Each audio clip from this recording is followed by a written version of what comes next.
All right, today your essential question is how can you use nets to find surface area?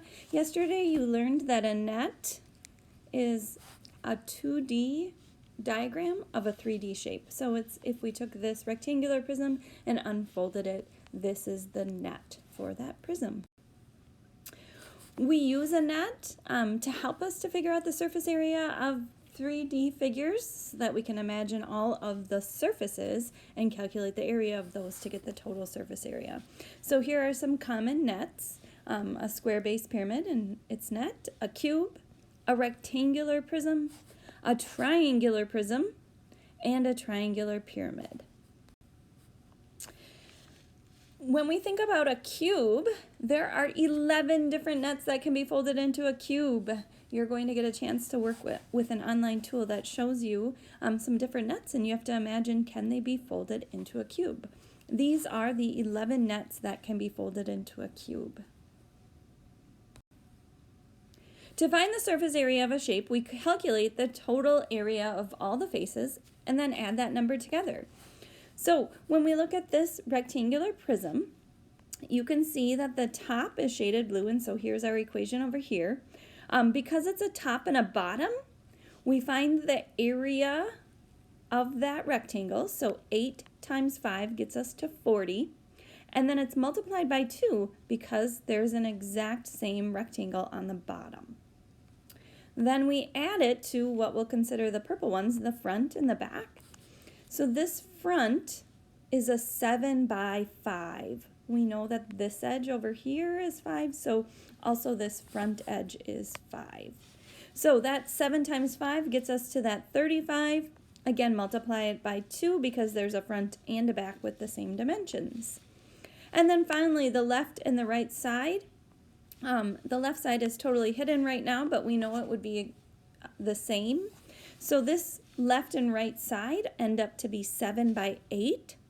So that's where that 56 comes from. And then again, multiplying by 2 because there's a left and a right side, add them together, and the surface area of this rectangular prism is 262 centimeters squared.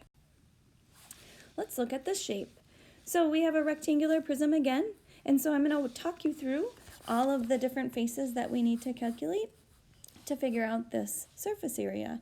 I'm going to start with the front and the back. So I'm going to say this is the front. That front is a 2 by 5. So I can calculate that and think, okay, 2 times 5, that's 10.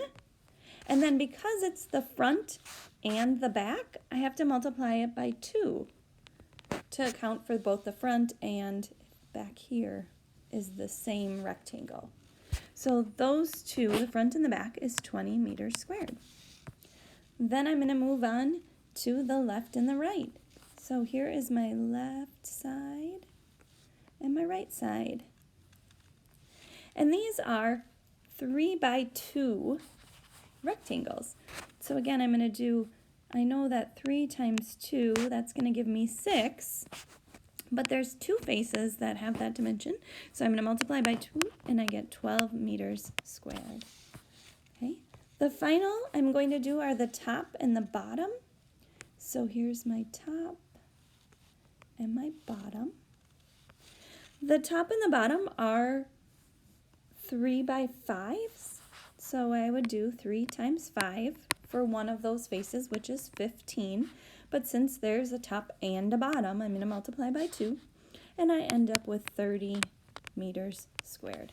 To get the total surface area, I'm going to add these 3 together, and I come up with 62 meters squared. You're also going to be looking at surface area of pyramids today, and so I just want to give you a little heads up about this. The surface area, again, is the sum of all the areas of the faces. A net can be helpful when finding surface area.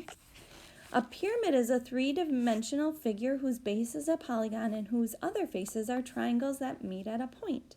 A pyramid is identified by the shape of its base. So this is a square base pyramid because the base is a square. Then we know in the definition, all of the faces that meet at the top are triangles, and they're all going to be equivalent. So when I'm calculating the surface area of this one, I have to think about the fact that there are 4 triangles with a base of 16 inches and a height of 17 inches. Okay. I will have to do the area formula for a triangle. Area equals base times height to get the area of one of those triangles, and then I have to multiply that by 4 since there are 1, 2, 3, 4 of them. And then finally I have to find that area of